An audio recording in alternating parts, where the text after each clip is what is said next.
बने रहिए अपने पसंदीदा चैनल झुंझुनू पब्लिक व्यू के साथ।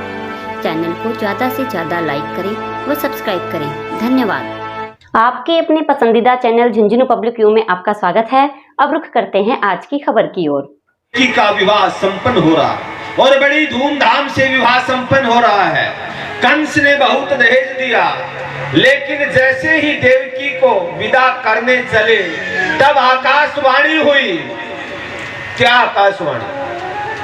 पथि प्रग्रहणी कंस मां भाषा हासी वका अशाश्वास्मो गर्भे अंता वै सेतु बुधा। आकाशवाणी हुई कि अरे कंस, जिस बहन देवकी को विदा करने जा रहे हो, इसी देवकी का अष्टम गर्भ तुम्हारा काल होगा। कंस ने सोचा कि मैं मेरे काल को जन्म देने वाली को ही नहीं छोड़ूंगा तो मेरा काल कहां से जन्म लेगा। कंस ने तुरंत रथ में बैठी हुई देवकी के केसों को पकड़ा और नीचे घसीटा और म्यान से तलवार निकाली मारने के लिए। वसुदेव जी ने तुरंत जिस हाथ में तलवार थी उसको पकड़ लिया और कहने लगा कि हे राजन, आप जैसे यशस्वी, आप जैसे पराक्रमी एक नारी पर हाथ उठाए ये शोभा नहीं देता, और वैसे भी ये आपकी चचेरी बहन है, और विवाह के समय तो बच्ची वैसे भी लक्ष्मी का रूप है। आपने ये नहीं सुना कि देवकी का अष्टम गर्भ मेरा काल होगा और अपने काल को जन्म देने वाली को छोड़ दूं तो ये मेरी नासमझी। वसुदेव ने कहा, सुनो, तुम्हें देवकी से कोई भय नहीं, उसके पुत्रों से भय है। देवकी के गर्भ से जितने भी बालक जन्म लेंगे, जन्म लेते ही मैं तुम्हें समर्पित कर दूंगा, लेकिन देवकी को 8 बालक नहीं हो जाते, मेरी भी एक शर्त है। वसुदेव जी बोले, क्या शर्त है? तो कंस ने कारागार में रहना होगा, हाथों में हथकड़ियां पहननी होगी, पैरों में बेड़ियां पहननी होगी। वसुदेव जी ने कहा कि मुझे मंजूर है। वसुदेव जी के प्रथम पुत्र हुआ, नाम है कीर्तिमान। कंस ने उसको मार दिया। देवकी के दूसरा पुत्र हुआ, उसे भी मार दिया। ऐसे करके एक एक 6 पुत्रों को कंस ने मार दिया। महारानी देवकी के गर्भ में 7वां बालक आया।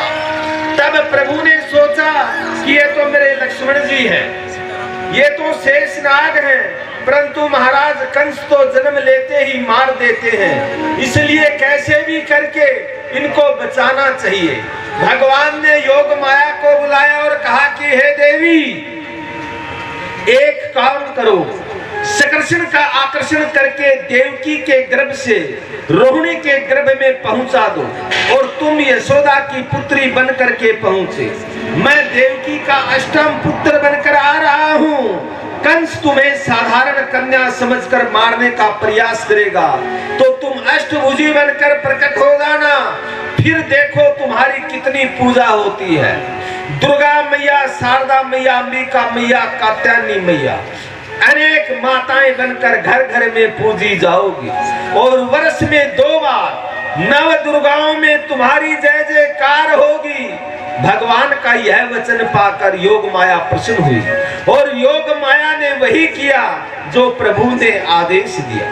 योग माया ने उस बालक को देवकी माता के गर्भ से रोहिणी के गर्भ में स्थापित कर दिया और गोकुल में उस बालक ने जन्म ले लिया। कंस ने सैनिकों से पूछा, 7वां क्या हुआ? सैनिकों ने कहा कि 7वां गर्भ में ही नष्ट हो गया। कंस ने कहा कि अच्छा हुआ, वरना मेरे को मारना पड़ता। अब भक्तों, 8वां बालक आ रहा है। माता देवकी के गर्भ में 8वां बालक आ रहा है और यही मेरा कन्हैया है। देवताओं को जब पता चला कि भगवान अवतार लेने वाले हैं तो सभी देवता मेरे गोविंद का मंगल में स्तवन करते हैं।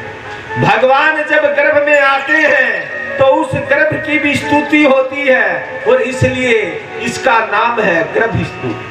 स्वागतम कृष्ण, स्वागतम कृष्ण, स्वागतम कृष्ण, स्वागतम कृष्ण। सत्यव्रतम सत्य परम त्रिसत्य सत्य निहिति च सत्य सतस्य सत्य मत सत्य नते सतामक वा शरणम प्रमामा। सभी देवताओं ने मिलकर गर्भगात हरि की गर्भ स्तुति की और कहा कि हे प्रभु, आप त्रिकाल बाधित सत्य हो, भूत वर्तमान भविष्य में शाश्वत सत्य आप हो। हे प्रभु, हम बारंबार आपको प्रणाम करते हैं। इतनी सुंदर स्तुति करने के बाद अंतिम श्लोक में देवताओं ने माता देवकी की भी स्तुति की। दिष्ट्याम्बते कुंभीगता परम भुवाना, कि हे माँ, आप कितनी भाग्यशालिनी है कि जो अनंत कोटि ब्रह्मांडों का अधिनायक नारायण है, जो प्रलय के समय सबको अपने पेट में रख करके सो जाता है, वो परमात्मा तेरे पेट में समा गया। इसलिए अब तुम्हें कंस से डरने की आवश्यकता नहीं। अब भोजवती कंस को तुम मरा ही समझो, निश्चित रहना। इस प्रकार कहकर के देवता अंतर्धान हो गए। अब भक्तों, धीरे धीरे भादों का महीना आया तो नारद जी ने मन में विचार किया कि अब भगवान आने वाले हैं, लेकिन क्यों न कंस को थोड़ा डरा कर आऊं, जिससे कि कंस का जीना भी दुर्लभ हो जाए। नारद जी कंस के पास आए और बोले कि हे राजन, आपको मालूम है अभी 8वां आने वाला है।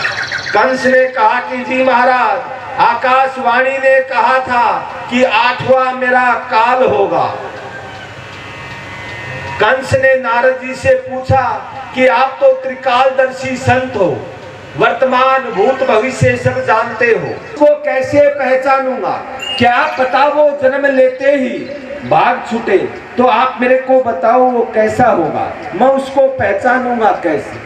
तो नारद जी ने कहा कि मैं बताऊं वो कैसा होगा। वो काला काला होगा, देखने में छोटा होगा, उसका नाम भी काला होगा और उसका रूप भी काला होगा। अब कंस को नींद नहीं आई। रात्रि को यदि कोई काली परछाई दिखे तो भी कंस भयभीत हो जाए। डाल के अंदर यदि जीरा दिखाई दिए काला, उस डाल को फेंकवा दे। हर एक काली वस्तु से घृणा हो गई और कंस को और कारागार के चारों तरफ 20,000 सैनिक पहरा दे रहे हैं। कारागार को घेर लिया गया। कंस ने सख्त आदेश दे दिए कि कोई भी लापरवाही नहीं हो। अब 8वां मेरा काल जन्म लेगा और जन्म लेते ही वो यहाँ से भाग नहीं जाए। अब भगवान के प्राकट्य का शुभ समय आया, भादो महीना आया, कृष्ण पक्ष आया, अष्टमी तिथि आई, बुधवार का दिन आया, रोहिणी नक्षत्र आया और भक्तों हर्षण योग आया, भव करण आया और रात्रि के ठीक 12 बजे योग माया ने ब्रह्मा जी से कहा, योग माया बोली कि पूरे ब्रज मंडल की कमान मुझे अपने हाथों में दे। कृष्ण पक्ष की अष्टमी तिथि को प्रभु ने सोचा कि मैया यशोदा सौभाग्यवती इसलिए है कि मैं उनका दुग्ध पान करूंगा।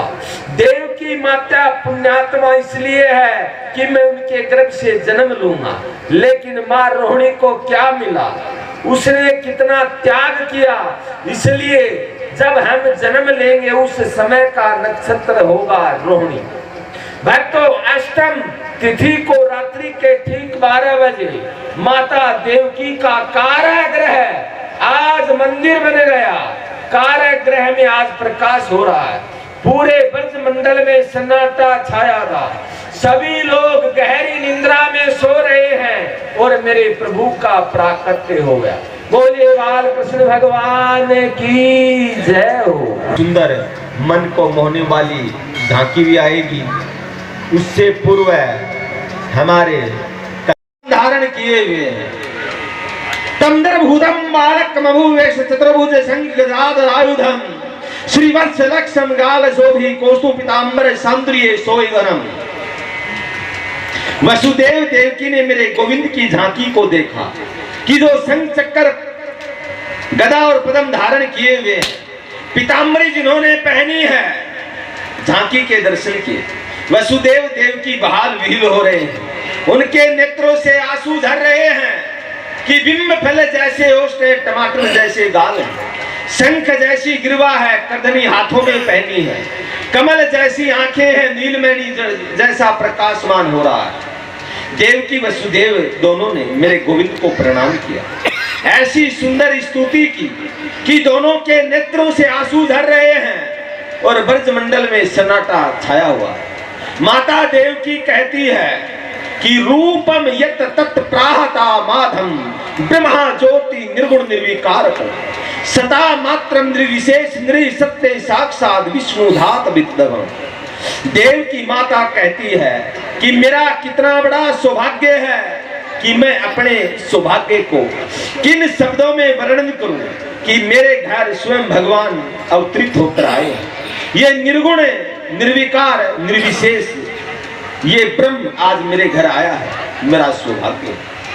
देव की माता एक ही आश्चर्य करती है कि अनंत ब्रह्मांड जिसके रोम रोम में विचरते हैं, वह इतना बड़ा परमात्मा मेरे पेट में कैसे समाया। ब्रह्मांड निकाया निर्मित माया रोम रोम प्रतिवेद कहे, सोमम उर्वासी यह उपहासी सुनत धीर मति धीर न रहे। देव की माता ने इतनी सुंदर स्तुति। अंत में भगवान बोले कि हे मां, पूर्व काल में आपने बहुत तप किया था, सो मैंने बेटा बनने का वचन दिया। आप पहले अदिति कश्यप बने तो मैं वामन बनकर आया। देव की माता ने देखा कि मेरे घर भगवान स्वयं पुत्र बनकर के आए हैं, ये शंख चक्र गदा और पद्म लिए हैं, इन्हें मैं गोद में कैसे लूं और कैसे प्यार करूं। भगवान माता देवकी के मन की बात को समझ गए और कहने लगे कि हे मां, मैं सत्य कहता हूं, मामा कंस जन्म लेते ही मारने दौड़े चले आते हैं, इसलिए मैं स्वयं अपनी रक्षा करके आया हूं और जो कार्य मेरे को 11 वर्ष बाद करना है वो मैं अभी कर दूंगा। और तुम चाहती हो कि मैं छोटा बच्चा बन जाऊं तो फिर मेरी रक्षा तुम्हें करनी होगी। तो मां ने कहा कि मैं तेरी रक्षा कैसे करूंगी, हाथों में हथकड़ियां लगी हुई हैं, पैरों में बेड़ियां हैं। तब भगवान ने कहा कि आप के हाथों की हथकड़ियां हट जाएंगी, पैरों की बेड़ियां खुल जाएंगी, आप मुझे गोकुल पहुंचा दो। और इसी समय नंद पत्नी ने एक कन्या को जन्म दिया है, उस कन्या को लेकर के यहाँ पर आ जाओ और मामा कंस को सौंप दो। वसुदेव ने कहा कि मैं जाऊंगा कैसे। गोविंद बोले इसकी चिंता मत करो, जब जीव मेरा आश्रय लेता है तो सभी के सभी बंधन खुल जाते हैं। भगवान छोटे से बालक के रूप में बन गए, हाथों की हथकड़ियां खुल गई, पैरों की बेड़ियां खुल गई। वसुदेव जी भगवान कन्हैया को सर पर धारण कर विराजमान होकर चल रहे हैं, एक एक करके ताले खुल रहे हैं। 20,000 सैनिक सब सो गए, रात्रि का समय है, पवन देवता तीव्र गति से चलने लगी, बारिश जोरों से हो रही है। वसुदेव जी ने चारों तरफ देखा कि पानी ही पानी बह रहा है, अर्धरात्रि का समय है, लेकिन वसुदेव जी जब कन्हैया को डलिये में डालकर चले तो यमुना जी ने मार्ग दे दिया, यमुना के अंदर घुटना जितना जल रह गया।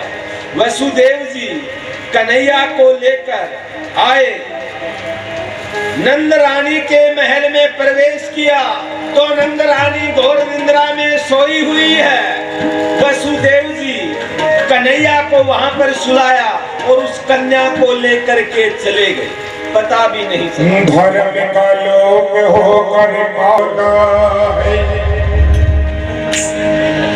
दुखी और दीन निर्बल का जब हाहाकार होता है, प्रभु के भक्तों पर जब घोर अत्याचार होता है, तभी संसार में भगवान का अवतार होता है। बोली कृष्ण कन्हैया लाल की जय हो। हाथों की हथकड़ी,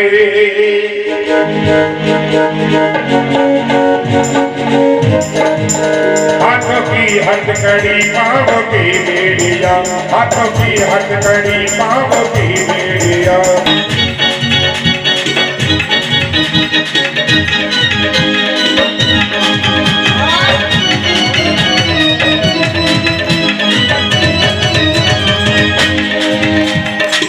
नभ से बरसे सुमन श्यामी बन गए ललन, नभ से बरसे सुमन श्यामी खेल हो गई निराली मजा आ गया, खेल हो गई निराली ये सिपाही खड़े द्वार पे जो अड़े, ये सिपाही खड़े द्वार पे जो अड़े। सो गए पहरे वाले, लाइन भूल गए। सो गई पहरे वाले मचा आ गया, सो गई पहरे। हाथों की हथकड़ी पाँव की बेड़िया, हाथों की हथकड़ी पाँव की बेड़िया। खुल गए खुद ही ताले, खुल गए।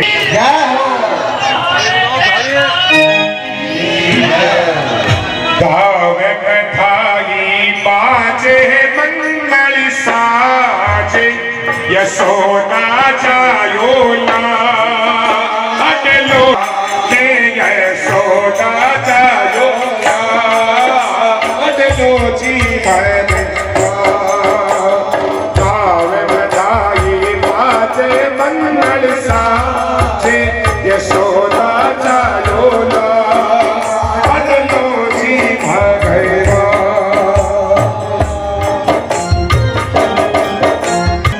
कावे बधाई बाजे मंगल साजे, यशोदा जायो ना हटलो जी भगवा, यशोदा जायो ना हटलो जी भगवा।